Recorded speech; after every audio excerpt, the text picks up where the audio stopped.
who are sneaking in as time goes by, but in any case, I'm glad that all y'all are here, and I'm going to do the lovely and delightful introduction of our guest.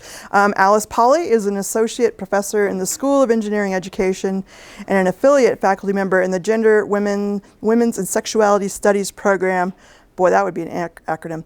And the Division of, nice. The Division of Environmental Ecological Engineering at Purdue. She earned a bachelor's in chemical engineering from McGill, a master's and doctorate of industrial engineering from the University of Wisconsin in Madison. And now she's co-PI of Purdue's advanced program from 2008 to 2014, focusing on the underrepresentation of women in STEM faculty positions. She runs the Feminist Research and Engineering Education. She received an NSF Career Award in 2010 and a PCASE, which is the acronyms, Presidential Early Career Award for Scientists and Engineers in 2012 for her project researching the stories of undergraduate engineering women and men of color and white women. She helped found, fund, and grow the Peer Collaborative, a peer mentoring group of early career and recently tenured faculty and research staff, primarily evaluated based on their engineering education research productivity. My favorite bit, that's like the official part. The unofficial part is like I found on her own page. Quote, "In my second year of graduate school, I took a women's studies class, and in all caps, my mind was completely blown open." Yeah. This course was focused on science, epistemology, and suffice it to say that my whole perspective on education, on engineering, and on women's place in the engineering was transformed. Sweet. So, humanities rule. All right, please join me and, oh wait, don't clap yet. I forgot a thing. We're having dinner with her tonight if you would like. Please see Chen if you would like to join us at 5:30, if you'd like to chat like one-on-one, because we won't be able to do that all today. All right, now we can join in welcoming Alice Pawley. Thanks. Trade. Thank you. You bet. I have nothing to give you. It's a trade. No, you give it yourself.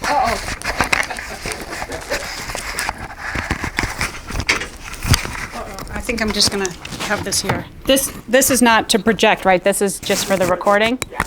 Okay. And I'm wearing gendered clothes, so I have nothing to attach this to. Just to begin. Hi, everyone. Thank you so much for being here. It's a real honor for me to be here. My name is Alice Pawley. My pronouns are she, her, and hers.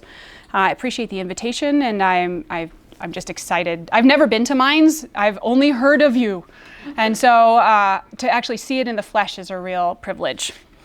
So I want to start off a talk about social justice with an acknowledgement that we're on Indigenous lands, especially given the pictures out here in the hallway. Lands that were forcibly taken and from which we continue to benefit. Do you do this all the time? Do you do a land acknowledgement all the time? No, okay.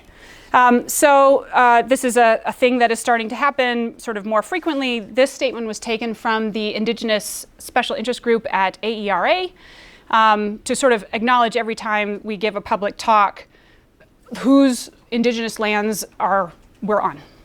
So I wonder, there are 3 sentences here. I wonder if I have 3 volunteers who would help me read through this acknowledgement. Is there 3 brave souls who'd be willing to speak? Please. Oh, do I have to bring you the mic? Maybe. Really I know, but this is not a projection mic. This is a recording mic. Here you go. Thank you. Read the first sentence for me. You got it. We acknowledge and assert that the land upon which we are meeting is the original homelands of Indigenous peoples whose rich knowledge and lifeways are present and deeply connected to this land. Thank you. Do I have a second person who'd be willing to read the next sentence? Otherwise, I'll just start picking people. Oh, okay. Thank you. No threat needed. We recognize that the many Indigenous people who claim what is now Colorado as their territory, including the Ute, Arapaho, and Cheyenne. Who was that? Thank you. We recognize that we are guests in this territory, and with that understanding, we remember and revere the diverse Indigenous peoples connected to this land on which we gather. Thank you so much. I just gave a talk at University of Oregon earlier this year, and my understanding is that at this conference, every single session began with a land acknowledgement. And it sounded like in their Department of Educational, I'm not sure what it was, that classes begin with it, that maybe class sessions, not just courses, begin with it. So I'm trying to take it as a white person who has benefited from colonialism to sort of do my part in acknowledging that. So thank you. It's also good to get extra voices in the room. So I would like a sense of who's here. So if you identify as a student of some sort, are there any students in the room? Raise your hand. Okay, thank you for coming, thank you. How about staff of some kind? It could be, okay, great, thank you. People are self-identifying with staff, good, that's helpful, thank you. How about instructors, whether you're on tenure track or not? Yes, you can have overlapping categories. Okay, there's like a fascinating breaking of there's like 4 people in a line over here, and then there's like a big cluster over here, thank you. How about researchers interested in equity research? Okay, great, thank you, that's a real help. So I want to start off by posing you a question. How did you get to be where you are? So this is the question I've used in my research with people of color and white women who are undergraduate engineering students. And I'm going to pose it to you now. Okay, so you might want to shut your eyes. I'll shut my eyes. And also, nobody else cares. Nobody's watching. Take a deep breath. Think about your current circumstances, your current position, your current place, what you have left behind to be here today, to be here both figuratively and physically.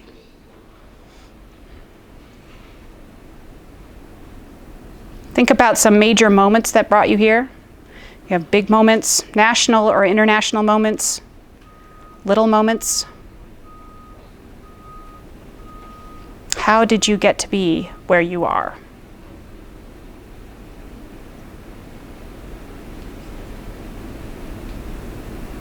Okay, thank you.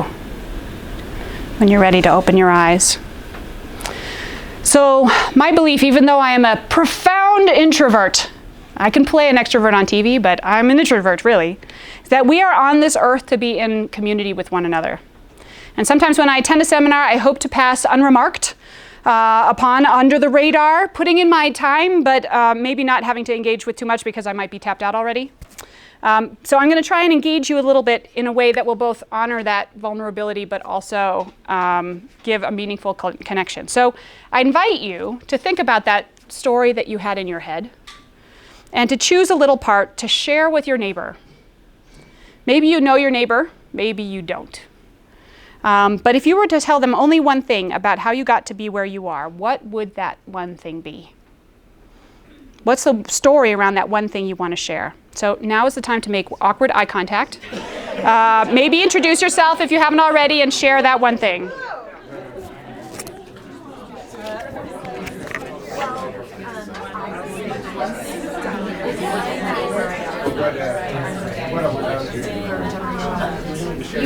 Okay, so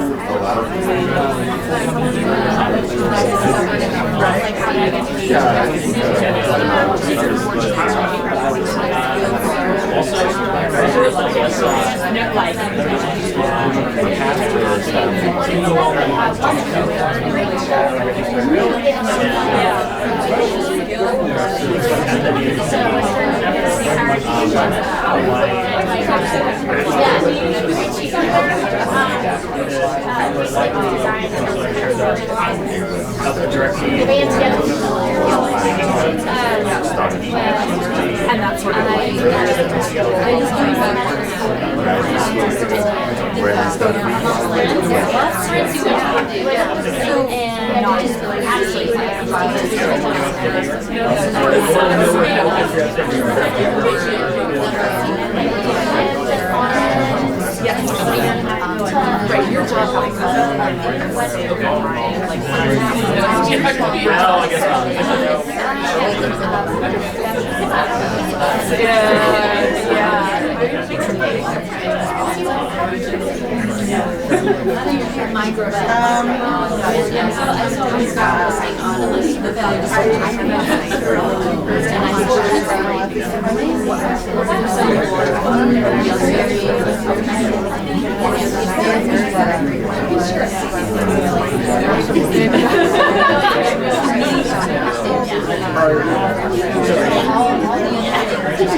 So lovely.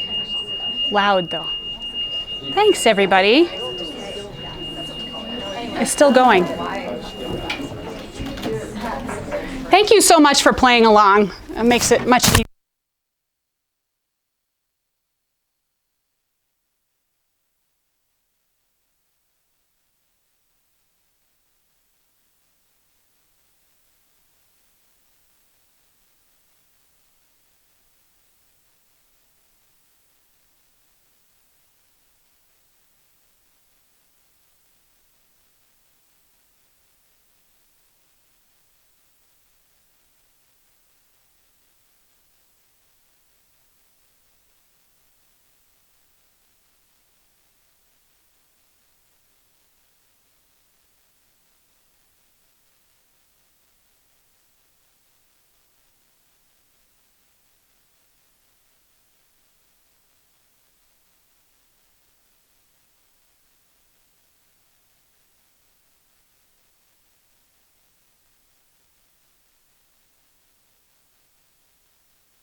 it's just turned off. It was turned off. Yeah.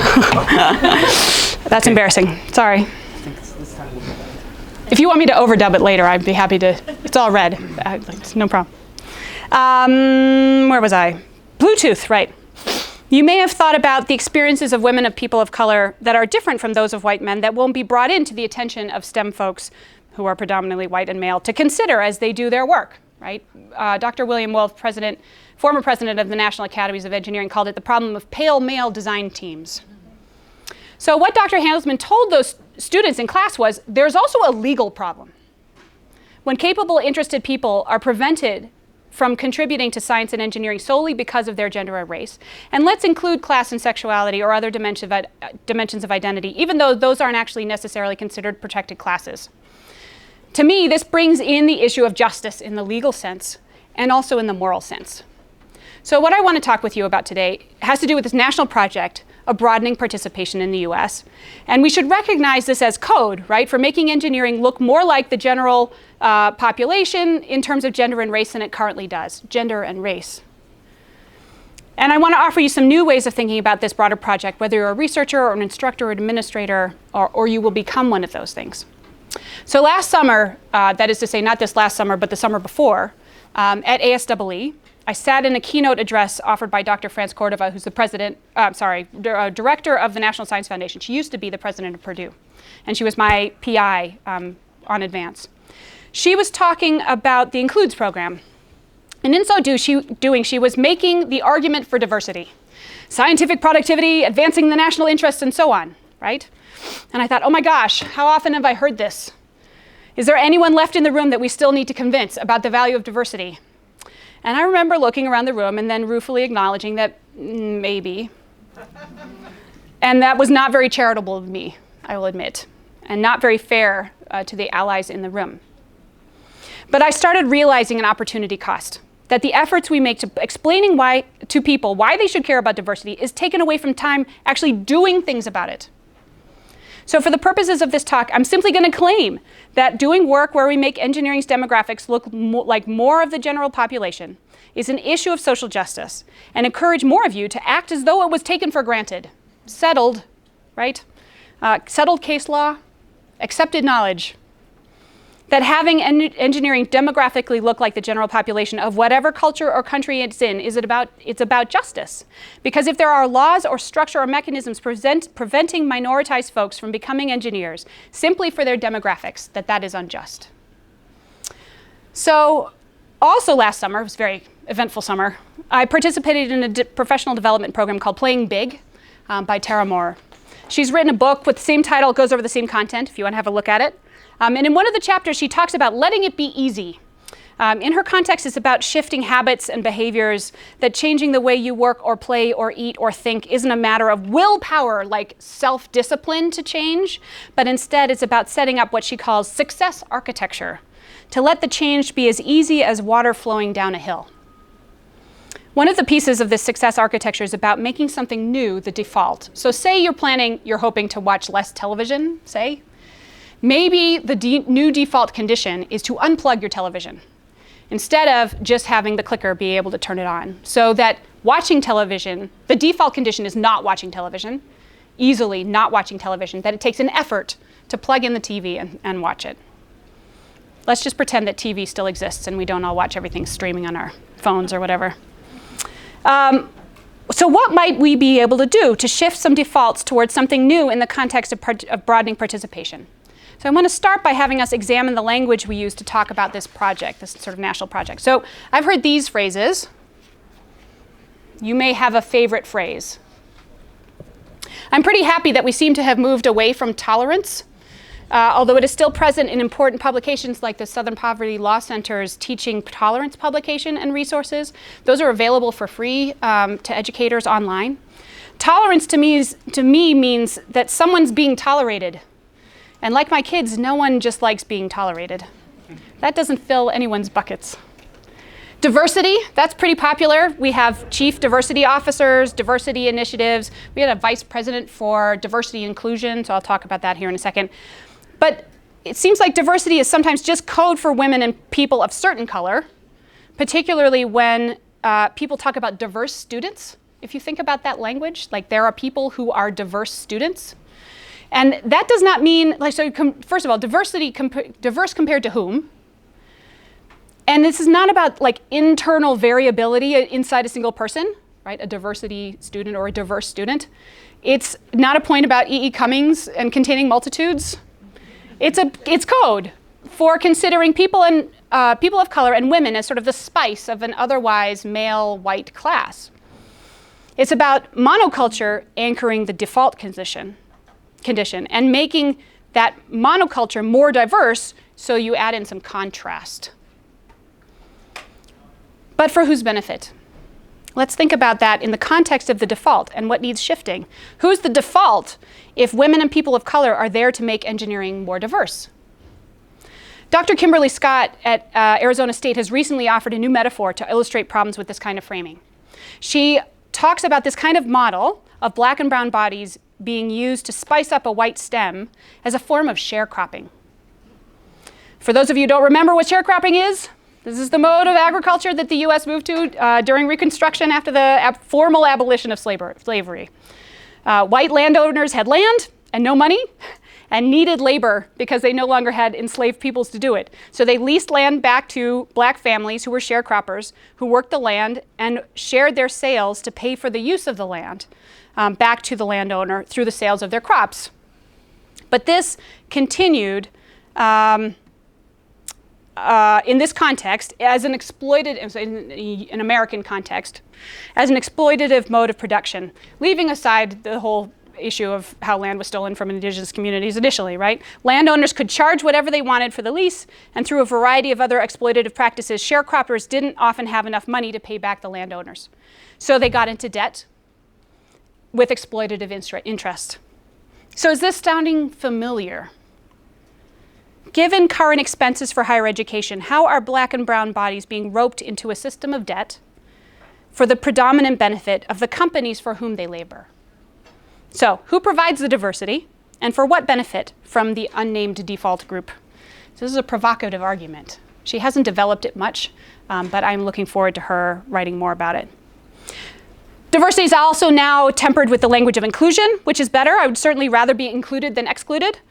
But again, who's doing the including? Who's the actor and who is acted upon? Are marginalized people a full partner in that inclusion? So diversity inclusion, the phrase, still puts its focus on the other, the minority, the different, other, rather than on the original monoculture. It seeks the solution elsewhere rather than interrogating how monoculture has produced itself as monoculture, despite external realities of what the general population in the US looks like. It's letting us majority people off the hook. And so we land at equity, which feels like it's more about fairness. And I've been framing my research as being about engineering education equity for a while now, and I thought I'd found a solution for myself. What a relief. And then I saw this drawing. So this, maybe you've seen versions of this. Equity clearly seems better than equality, where some people, no matter what their need, are given the same thing. But obviously, to achieve the same result, different things are needed to give people. I thought, great, what? But then the artist did this part. Oh, man. Right. Get rid of the wall. What might liberation in terms of broadening participation in engineering education look like? And so if I might, this illustration gets rid of a structural barrier that's in the way of everyone being able to enjoy the game. And in some sense, what is the fence supposed to be accomplishing? It's supposed to be excluding in a quiet and unassuming way. If everyone could just see the game, why would anyone pay to come in? Someone set up the fence on purpose and has framed it as so normal we don't even see it anymore. So let's come back to the question, what's the default? How does it situate itself there? How does it maintain itself as the default, seemingly without effort? The default is that there needs to be a fence. How do we shift that idea? And let me come back to my bigger project here. If we care about broadening participation of minoritized folks, what are some defaults we should think about shifting? Where are the metaphorical fences? And I want to be clear, this is not just in the sense of barriers that need removing, that's its own metaphor, right? But in the sense of structures we don't see anymore. I'm happy to send, by the way, there's a link down here. The artist has made this picture like freely available if people are interested in it. So we have a mixture of folks in here. So I'm trying to like frame my research in ways that all different folks will care about. So we'll see how that goes. So I think we can shift some of these defaults, that we as engineers and engineering educators move from a perspective that quantitative analyses when it comes to social science research are more trustworthy than other research, to one where we try to learn from small numbers in robust, vigorous ways. The sidebar here is remembering that anecdotes are not the same as qualitative data nor qualitative analysis, right? Even if you have the same sort of numbers. That's the first one. The second is that we move from a logical framework where we use numbers to persuade people of our perspective to one where we use stories to convince where numbers won't. There we go. That we move from a focus on women and people of color as the solution to broadening participation to one where we unhide the majority as default by calling it out. And the last one is that we move from a deficit model of seeing fault with women and people of color for their low participation to one where we look at structure and how structure maintains itself with everyone as complicit as predominantly white and male. We will keep coming back to this. So let's start with the first idea, that we need to make better use of ways of learning from small numbers. So I mean this for instructors as well as researchers. This isn't just about advocating for qualitative research, though, as you'll see. So let's start with some theory. Yay, theory! Super excited for theory. I'm regularly asked to review journal papers on educational innovations designed to broaden participation, or on research studies designed to explore various psychological constructs and how they vary by gender and race. One of the most common issues I see in these papers is a lack of gender theory or race theory, operationalizing the ideas of gender and race. So people report participants' gender and race as though they are commonsensical and uncontroversial, and that they seem to design studies either exploring the impact of interventions or how the patterns of a particular model vary by gender or race by noting some various demographic patterns in participation or assessment or behavior, figuring out if they're statistically significant across gender and race using uncontroversial indicators of those, and then we have something worth reporting. But there's a history of critique of this kind of research, which some of you might be aware of. Maybe many of you. And I'm going to draw on two. One is intersectionality theory, and the other is the social construction of gender and race.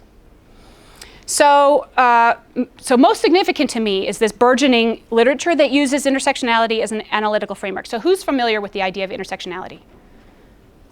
Okay, great, thank you. So while research and activism was intersectional in nature, I'll say what I mean by that in a minute, that's been going on for decades. I think it's fair that Kimberly Crenshaw's naming of intersectionality as such has made the concept more accessible to more researchers. So Crenshaw came from legal studies. She was key in developing critical race theory as a field. And in her journal article in 89, she noted some key legal cases where black women were describing discrimination in their work but did not receive justice. So when they claimed racial discrimination, if black men were not also experiencing discrimination, they were denied justice. When they claimed sex discrimination, if white women were not also experiencing discrimination, they were denied justice. But it was clear that they were experiencing discrimination. And yet the law as constructed did not support their claims for justice. So I see Crenshaw's original articulation of intersectionality having two key ideas. The first is that you can't understand one form of identity without taking other identities into the same context and analytical frame.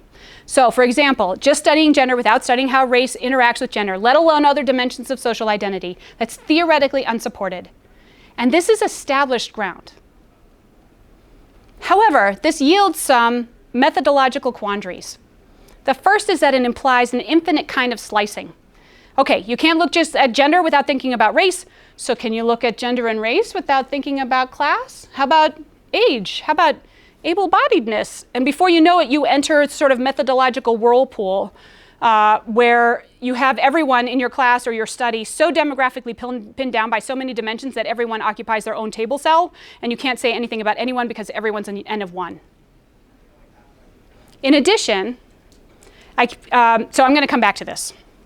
I also get confronted with the arguments where researchers say, I can't do any analysis on women of color because there aren't enough of them to make a statistically significant difference. And so I am lumped I'm justified in lumping women of color in with the white women or in with the men of color. And this is a problem, right? It's not justified by theory on gender or race, and yet it persists. Alternatively, I'll say that there are so few women, sometimes they'll say that there are so few women of color that talking about them will identify them, right? So I'm going to come back to both of these points. So Crenshaw's second point gets less attention in engineering education equity research, I think. Her second point is that we need to understand why the law is set up and continues to act in ways so that black women don't receive justice. In the context of intersectionality research, the second point is that we need to understand how structure functions in ways to make doing this theoretically informed research on gender and race difficult. Why is it so difficult? In other words, how does the social and institutional structure work to enable researchers to keep doing theoretically undersupported research as credible research, to keep allowing people to overlook the lived realities of women of color, in particular as research participants, or people living at the intersection of other marginalized identities? So I'm going to come back to this right at the end. So how does the structure function to make doing this work difficult? Okay, so intersectionality, that's one challenge in the issue of operationalizing theoretical concepts of gender and race and broadening participation. The other critique is the challenge of managing the acknowledged reality that gender and race are social constructions, also while trying to advance equity projects. So how do you actually do research on gender and race in order to increase the number of women or of people of color because you have goals of social justice in mind, when at the same time, theory shows us that the very notions of what constitutes a woman or a person of color is relational and socially constructed, that the bounds are not clearly defined, while also at the same time acknowledging that the history of gender and race oppression or of colonialism and the daily experience of lived experiences of oppression of people identifying with these terms, that's absolutely real. So that's three things, right? You have some social justice goal, theory says gender and race are social constructions, and you also recognize how they've been made to have real consequences. What do you do with that? My colleague, Amy Slayton, and I have a piece that will come out in Engineering Studies. She's a historian that grapples with this challenge. We talk about the difficulty in managing theoretical commitments that resist boxing people up into constellations of demographic categories. We use queer theory to remind us of identity's fluidity and messiness, that identity might not be as stable or knowable as we might prefer as researchers. We use disability studies, and particularly crip theory, to note how the idea of normalcy is produced in bodies in context, and how the generation of categories themselves of interest co-produces some kind of norm, right? We're talking about default and shifting the default. So when we are looking for measures of engineering ability or talent, for example, can we notice that measuring that co-produces a norm in a problematic way? So I'm not going to go too far down a rabbit hole here. My name is Alice. I go down rabbit holes. But I will encourage you to check out that paper when it comes out if you're interested in more. The point for this talk is that if demographic categories are as problematic as this, then we must be particularly sensitive to theory when we use the concepts of gender and race in our equity research. So I'm now going to come back to this idea of how to handle the operationalization of the ideas of gender and race when theory makes them so problematic. If we lack the numbers to look at gender and race together, let alone other important dimensions of social identity and experience in engineering education populations statistically, and if the very notion of demographic categories of gender and race are themselves potentially problematic, how do we advance the project of equity research in engineering education? So I think one way is to embrace small numbersness. If the numbers of women and people of color are too small to statistically think through gender and race together, then we should perhaps obviously use methods that do allow you to keep those dimensions together. So I have this project, my career project, called Learning from Small Numbers, where I collected stories from white women and women of men of color who were or had been at the time undergraduate engineering students. And I asked them the same question I asked you at the top of the talk. How did you get to be where you are? When I had their stories, I didn't go through and code them to link the frequency of instances of various ideas to their self-identified gender and race. Instead, I used narrative methods to look for the places of friction in their experience. And I used them to probe institutional structures that produce that friction. So I'm going to give an example of this a little bit later. But for now, I'm going to leave you with the idea I chose a method that allowed me to take the complexity of intersectionality and leave it intact. I think we can get out of the infinite slicing quandary by using intersectionality as a means to investigate dimensions themselves. Gender and race, as I'll talk about in a little bit, they're relational. They're not clear, unchanging categories. So we can look at people's experiences as gendered, raced, embodied, aged, and so forth, beings, whether or not they're minoritized, right? To understand how those dimensions function in engineering education. In other words, you can take anyone, men, white people, people with average physical abilities, whatever you have time to think through, and talk about how their experience or perspective helps us collectively understand the concepts of gendered and race and embodiedness and so forth.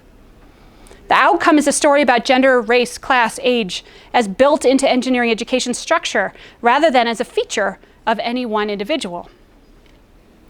With regard to the point about identifying participants who occupy multiple marginalized identities, I think there are ways to mask identity enough during the writing of the research, right? After maintaining identities coherently and with granularity during analysis, there are ways to do that.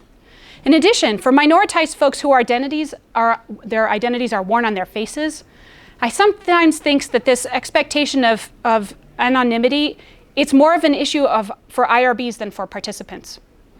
They know they're the only one. Everyone in the room knows they're the only one, right? For the readers outside the institution, there are ways to mask enough of that identity after you do the analysis to be able to hide them. And I worry that really the IRB is requesting de facto pseudonymity without asking participants about what they want, because in the context of doing educational research, it's actually about protecting the institution from embarrassment about how few numbers of whatever group there are. It's about protecting the identity of the institution, not about the people who occupy those small cells. So I'm still thinking about this. I mean, I really wrestled with this in my own research, especially given the internet and searchability and how people make decisions for jobs and things like health insurance and all of these things online. Like, there can be consequences. And also, who are we protecting more immediately? So one way out of that is right. There we go. Okay, all right. So one way out of all of this is to use methods that allow us to continue to think intersectionally. And one way of doing that is using narrative methods, right? Narrative methods that afford more opportunities because they're also about stories. So this is my second overall point in this talk. And it gets shorter. This was the big point, just so you're panicked about how long this is taking. So I'm unconvinced that presenting people in positions of institutional authority with amazingly thoughtful data analyses about inequity, about bias, about social injustice is effective at convincing them to action. Maybe there are places where this happens. But what might be more effective is adapting methods around small numbers in ways that, say, journalism does. Like many of you, I continue to be horrified by the stories of family separation occurring at the US-Mexico border, which is a lot closer to you all here, I'm aware of, in Colorado than I am in Indiana. And the numbers are staggering, right? Numbers of kids separated from parents, age distributions of the kids who've been separated, the logistical challenges of managing all those kids' lives, not to mention their parents, reconnecting kids with parents after parents have been deported, the numbers of abuses against parents and children that have been reported in the detention centers. But it's this image of this 2-year-old girl as her mother got detained in McAllen, Texas, that has become a cultural and international touchstone. Right? This image is by John Moore, Pulitzer Prize-winning photographer who works for Getty Images. And I think about the power that this image has against the backdrop of the numbers. That image represents only one migration story, put into a broader context, supported by numbers. But it influenced social organization in this country. In engineering education equity efforts, we need both numbers and stories. And my point here is that stories can teach in ways that numbers can't. We as instructors and as researchers need to get better at using them. And we as reviewers need to start expecting them, asking for them, learning how to judge them better.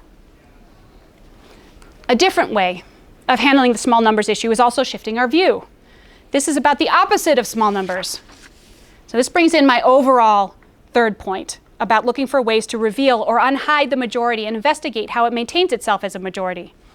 Many of us have come to think that when we think about broadening participation in engineering, that we should look at women and people of color. And I want to acknowledge that this is in part because the experiences of women and people of color and of white women have been erased in so much intellectual work, right, across fields. But the current focus, while also filling that gap, also allows the majority group to remain invisible as the default group. But if we don't have the large enough numbers of white women or women and men of color to be able to analyze their experiences intersectionally, then by default, what we have are large numbers of white people and of men. Probably white men, if I'm being honest. So let's turn the analytical lens on them.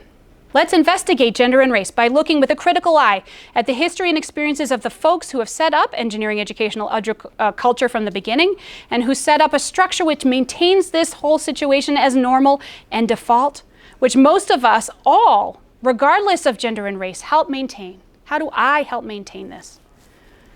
How do we collectively come to understand whiteness and masculinity and how it is made manifest in our classrooms in ways that seem socially neutral? How can thermal be taught and assessed in white and male ways? It can happen.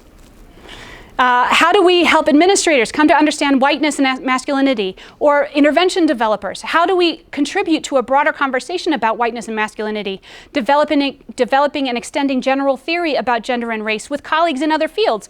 And then how do we put those to use to think about the small numbers of women and people of color in context? So when you've got small numbers, what you also have is a big number of other people who have been made invisible, right? So this is this story about displacing whiteness and maleness as default and invisible leads me to, oh no, I lie. That's another slide coming up. Pretend I'm going to say that in a minute. I will. So I actually made this article in an editorial I published in the Journal of Engineering Education last October, that is to say October of 2017, that we needed to start shifting some defaults in engineering education research. I'm happy to talk more about that in the questions if you'd like.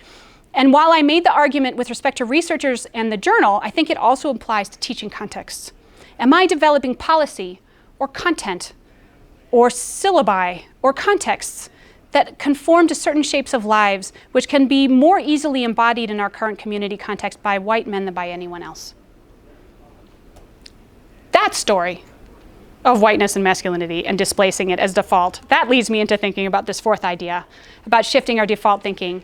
We need to think about how to collectively interrogate a social and institutional structure. In other words, we need to start asking and noticing, how is it built into our structure that engineering maintains itself as predominantly white and male? So I'll start by saying that almost no one explicitly says anymore that what we need to solve the problem of broadening participation is figure out what's wrong with women and people of color, to dump some in and stir it, and everything will be peachy. This is progress, actually.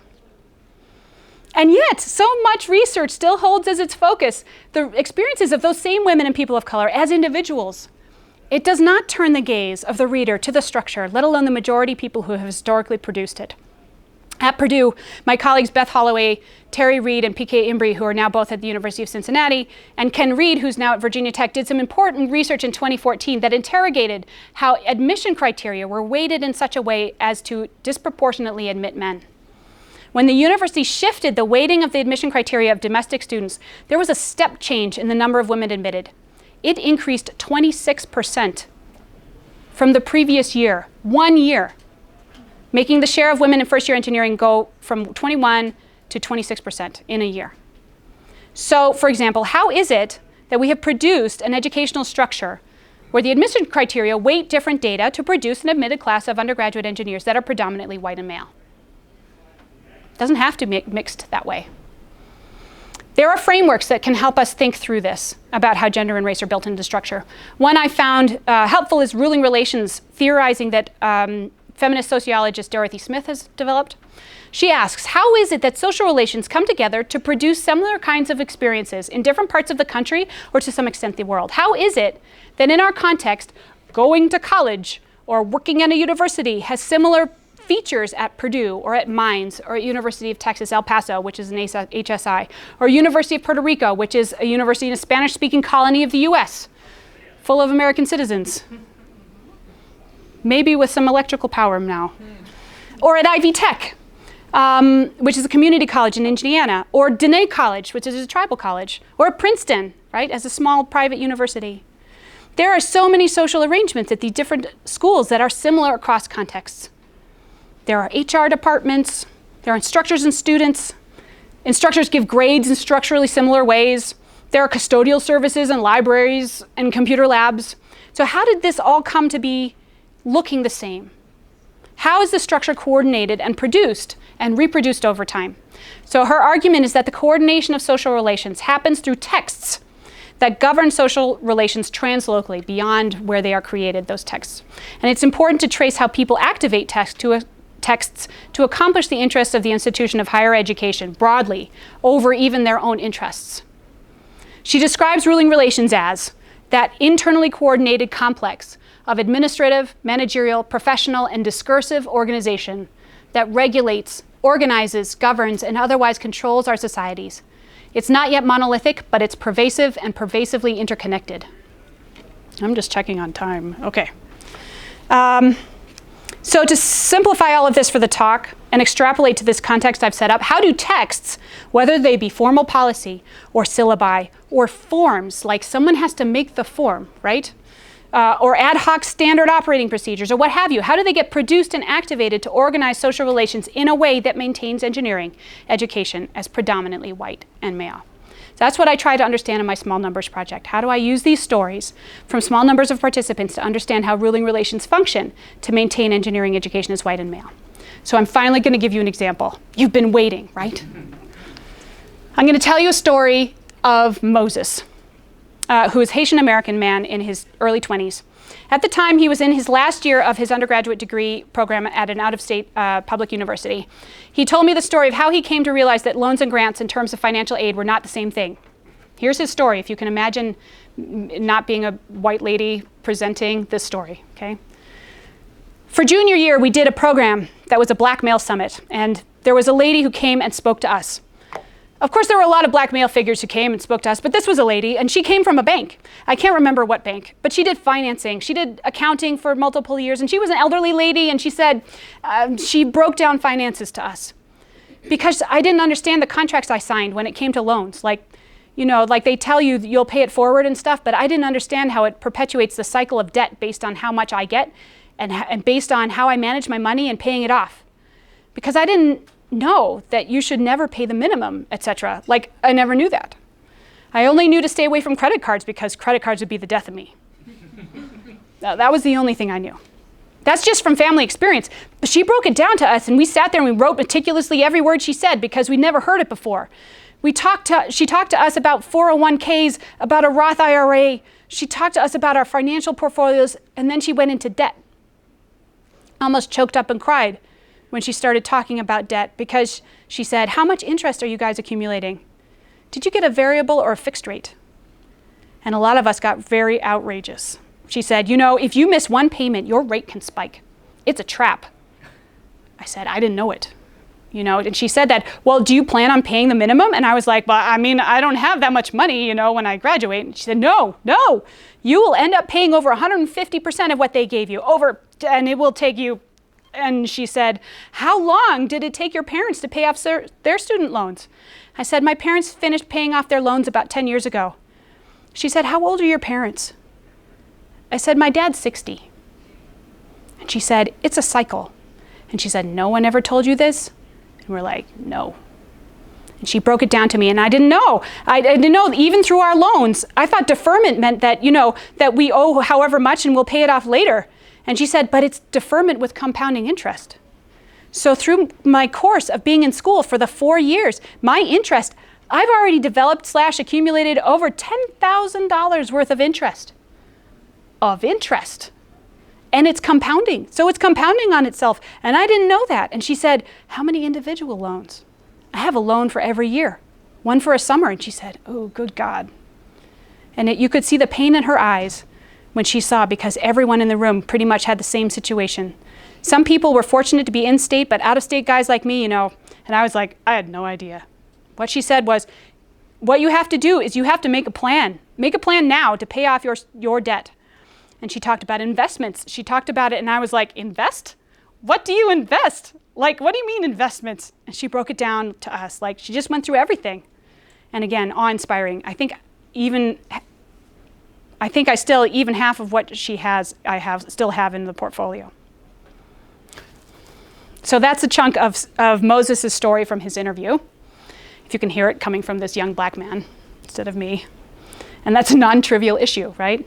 I don't offer his story to make a point about how undereducated black men are about about financial aid, so that we should develop a program to educate them separately from the Black Male Summit. That's not the point of this.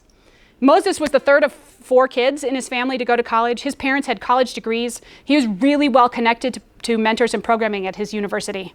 The point I'd rather ask us the question, when university is so expensive in the US, with whom does the responsibility lie to educate students about the ramifications of the debt they take on in order to attend college? I know this is a US-centric argument, right, that other countries have different funding mechanisms to pay for tertiary education. But I'm trying to illustrate a structural argument. In the US, the responsibility in a neoliberal framework lies with the student. They're adults. They're making choices for their education through a market economy. They could choose to go to cheaper schools. But this expectation seems to privilege those folks who don't need to apply for financial aid or take on debt in order to go to college, who don't need to learn how to apply for FAFSA, demonstrate continued eligibility, apply for private sources of funds to fill in the gaps, and contribute to managing the debt after they graduate. I'm not talking about paying it back. I'm talking about the knowledge that students need to gain in managing their position in the financial aid system. Knowledge that privileged students such as I was didn't need to learn. In some sense, students who do not economically need to engage in federal financial aid or other forms of financial aid, they have a lot more time and energy to focus on their studies than those who do need to participate in federal aid systems. Or, let's think about this from an asset perspective. Students who engage in financial aid systems gain a great deal more knowledge about economic ruling relations in higher education than those who don't. Now, that being said, in 2011 to 2012, 73% of full-time undergraduate students received federal financial aid. 57% received non-federal financial aid. So I had those percentages wrong in your class. Oops, star, redaction in the next class. So a lot of students need to learn how to navigate this system. But despite the fact that universities have general education requirements to help students become some form of well-rounded, this doesn't seem to incorporate learning about how to manage the debt they incur in order to attend that same university. Given that student financial aid debt levels have hit $1.2 trillion in 2013, and this issue came up in US national election seasons, doesn't this suggest that it would benefit all students to have a thoughtful and nuanced sense of structure and context of financial aid systems as voters, whether or not they participate in them? I would think so. But we don't. So this is a particularly engineering story. Students are lured into engineering with the promises of large salaries upon graduation, which has been reported as particularly attractive to those students who have the obligation of paying back loans upon graduation. So people are banking on getting that high salary job in engineering. So how is this all related to my point about structure? So I'm using this one single story about Moses as an entree, right, a window into interrogating how gender and race and class in engineering are bound up into the structure of engineering higher education. In some work that's coming out in JEE in January, I put Moses' story into context situated by critical race theory, which takes as given the notion that race as it's been constructed in the United States has been made into a normal part of daily life, and that racism is also a normal part of daily life. If we are looking at the relationship of race and economics, we need to acknowledge the extensive history of racism in financial institutions where federal laws existed to allow white families to accrue equity in homes, but families of color were thwarted from doing similarly. We might consider how the institution of higher education's adoption of a colorblind philosophy towards college expenses negates the extensive racial history built into the US's infrastructure, including financial aspects around higher education. And that continues to function to privilege predominantly white students over other racial groups. You know, for starters. So it can feel daunting to think that engineering education's problems with diversifying are hooked into things like American founding documents or federal financial aid policy. Yeah, it should feel daunting. That's what white supremacy or heteropatriarchy is, right? The way that systems of logics are set up to privilege the continued success as a group of white men over other groups. It's robust. It's been being built for hundreds of years in the least, right? And for those of us, myself included, who are engineers looking to solve problems, it doesn't suggest a clear solution. So I think that what might be useful to us now is to start shifting our thinking. In Moses' story, here are some questions we might think about with respect to our own schools. In what ways does my university or my college bear the responsibility of students incurring debt in order to attend? What are ways my college or unit could tangibly recognize the extensive knowledge that students using financial aid must gain to manage that aid? What are ways our unit could return to a level playing field those students who have no need to gain knowledge of financial aid systems? What are core concepts and learning goals associated with financial aid that all students need in order to become well-informed citizens who may influence educational policy directly or indirectly, such as through voting in the future? And then what are some other stories? So I'm not going to talk about these ones. You can read the paper if you'd like. I can talk about it in the Q&A if you'd like. So all of this is related to the idea of interrogating social and institutional structure, where the point is less about the importance of this specific illustration than it is the idea that structure should be interrogated, right? So those were my 4 ideas. Start thinking about how we might learn from small numbers, use stories to convince where numbers don't, unhide the majority by calling it out, and don't forget to look at structure. This is not the perfect plan, where if we all just shift in this direction, engineering education will suddenly become a bastion of equity and justice.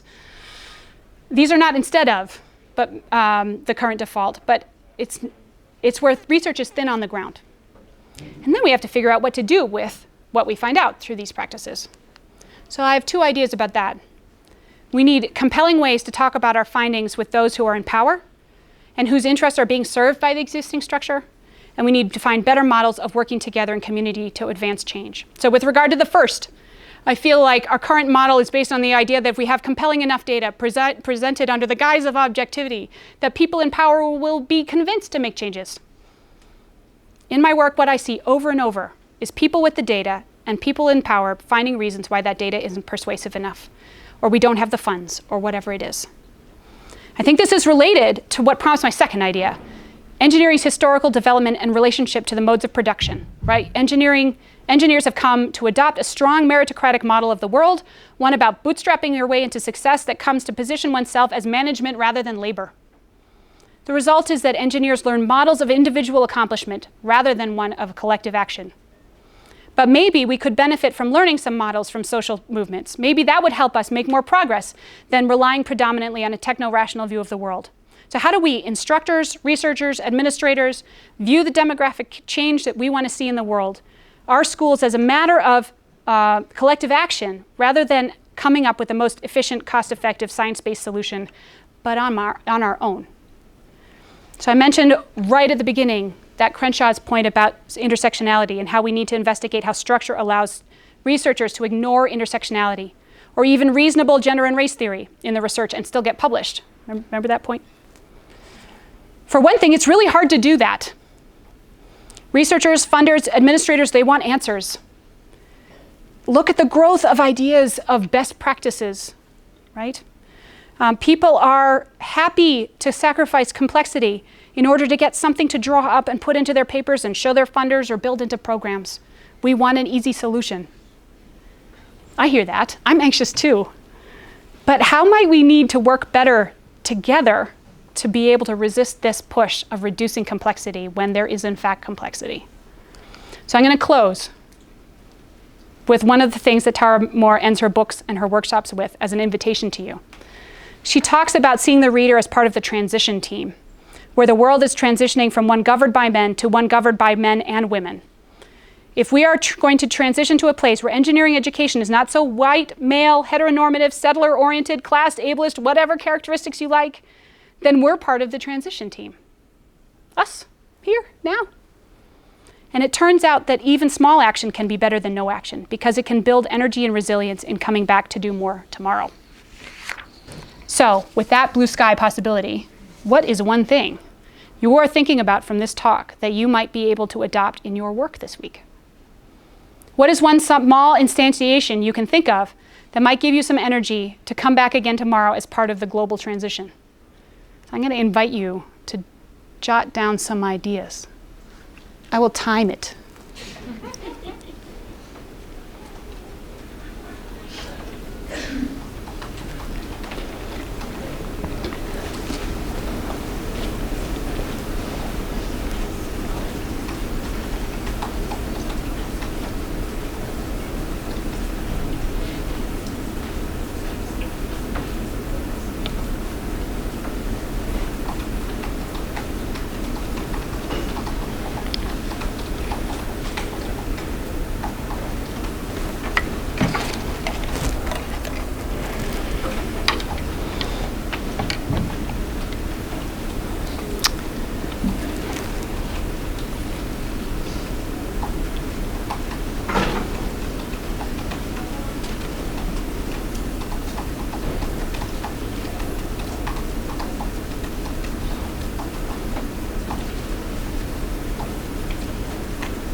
All right, that was a mere minute. Thank you for playing along. So just think for a minute of all the small additional things that people have conceived of in this room as an effort in collective action. Think of your small effort as part of that bigger force and commitment that everyone here is making. So thank you for your time and your efforts today, your attention, and your critical thinking. I hope I've given you some ideas to think about, and I look forward to our continued conversation. Thank you for having me.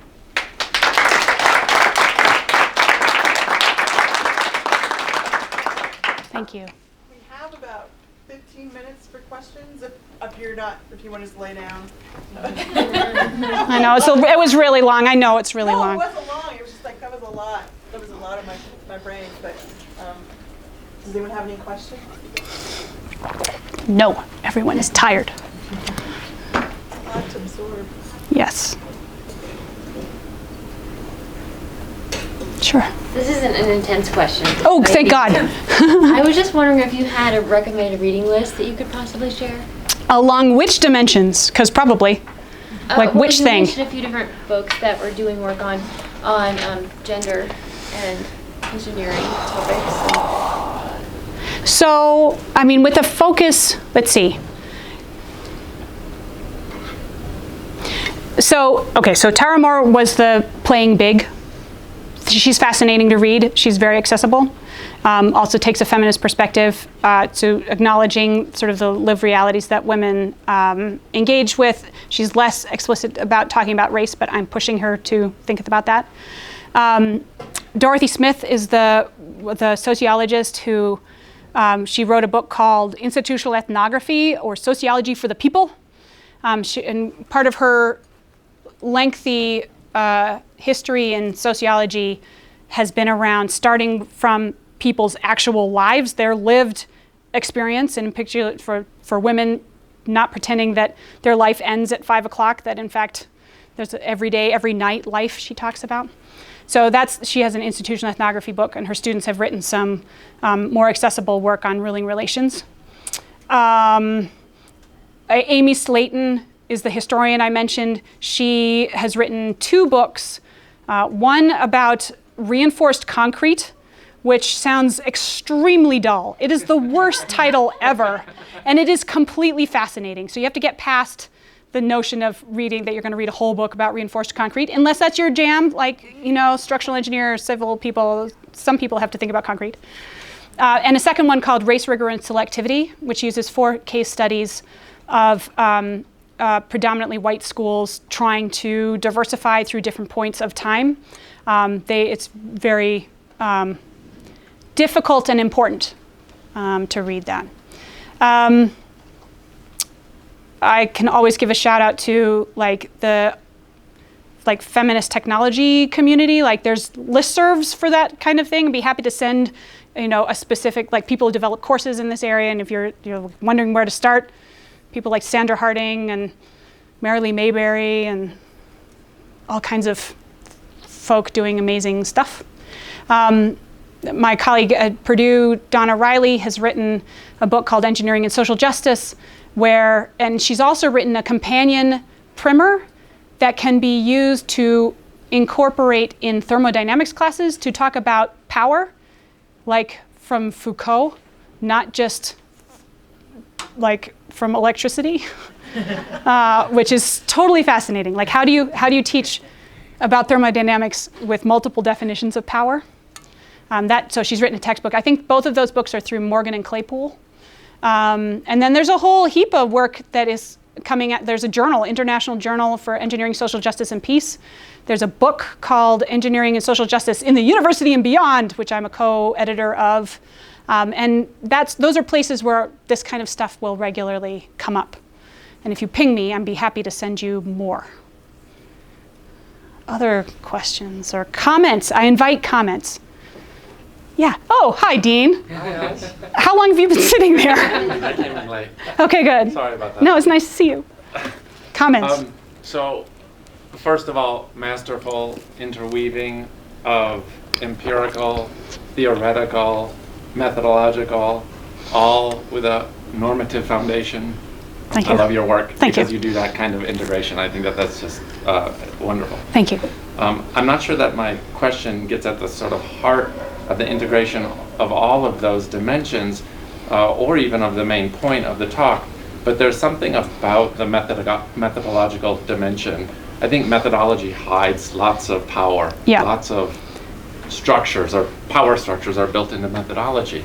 And I'm just thinking about the ways in which sort of folks who operate by a techno-scientific quantitative worldview incorporate in a sort of hidden but pervasive way narrative, right? So NSF proposals, broader impact statements, it's almost always narrative. It's almost always assumes, if we do this project, it might in the future through thousands of other projects cure cancer. Right. There's a narrative logic embedded Yes. in the framing of those that sort of research Right.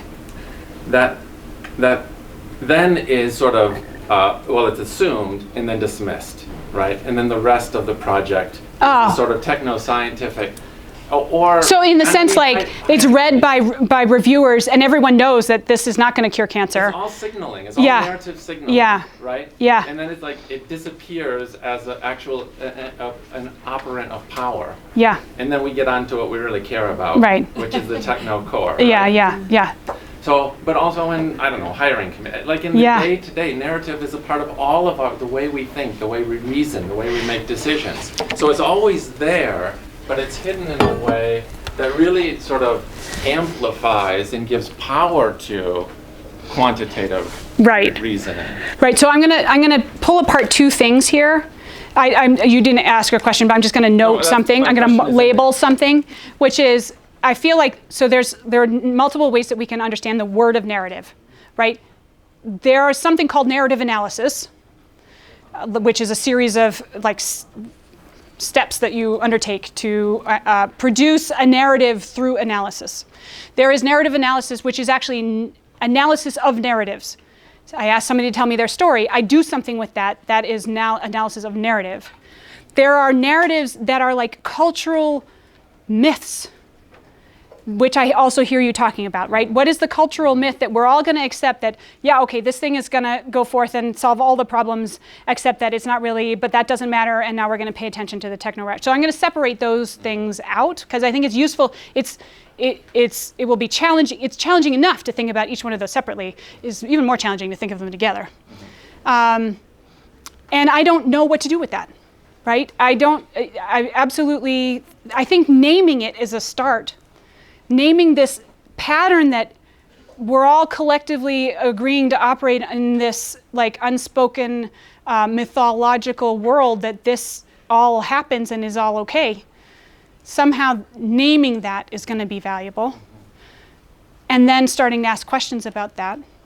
But I'm not going to pretend I have a clear narrative answer.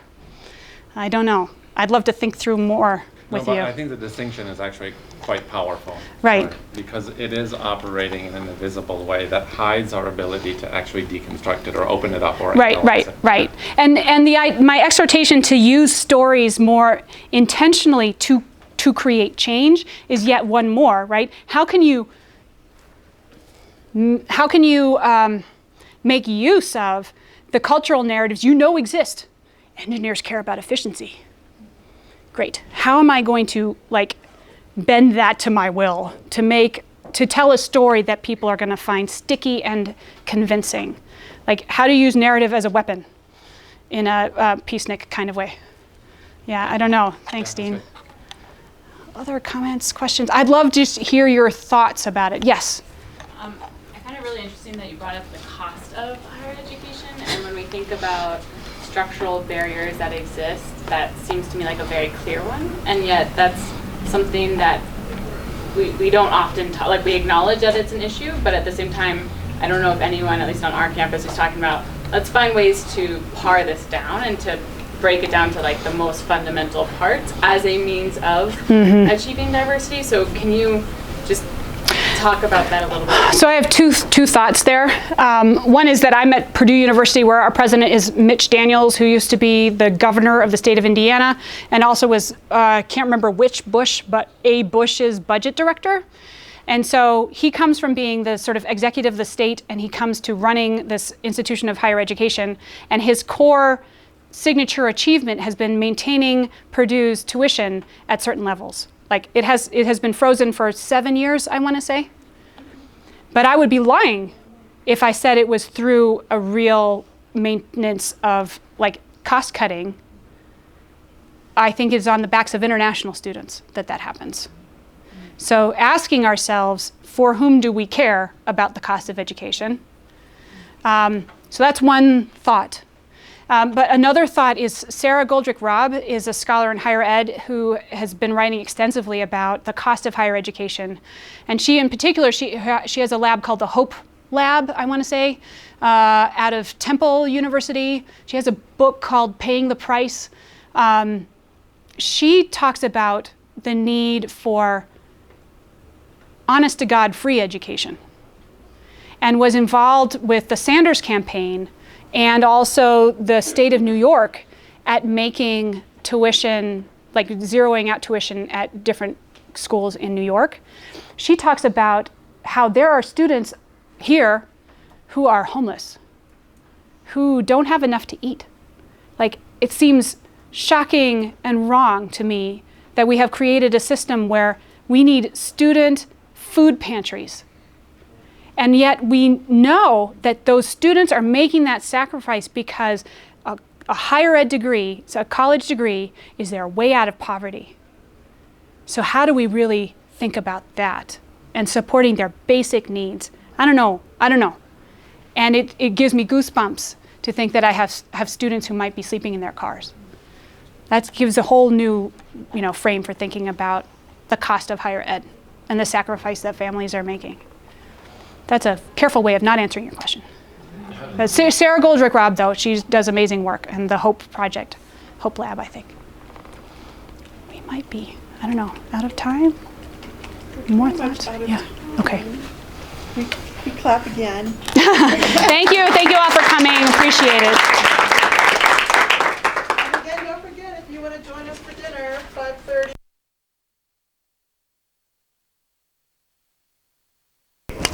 You're more than welcome.